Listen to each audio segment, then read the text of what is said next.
আমার প্রশ্ন হলো, আপনাদের ইসলাম ধর্মে বহু বিবাহর অনুমতি দেওয়া হয়েছে, কিন্তু আপনি যদি অন্য ধর্ম দেখেন, খ্রিস্টান, হিন্দু ধর্ম, তাদের ধর্মে বহু বিবাহ নেই।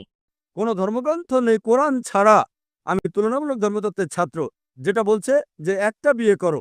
একটা অনুচ্ছেদ নেই বাইবেলে, ভগবদ্গীতাতেও নেই, বেদেও নেই, যেটা বলছে একটা বিয়ে করতে কোরআন ছাড়া।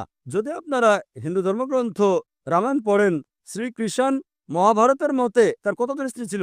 16,108 জন। তাহলে মুসলিমরা কেন চারটা করতে পারবো না? সমস্যা কোথায়? এরপর যদি আপনি বিষ্ণু পুরাণা অধ্যায় 24 অনুচ্ছেদ 1 পড়েন, বলছে একজন ব্রাহ্মণ 4 জন স্ত্রী থাকতে পারে।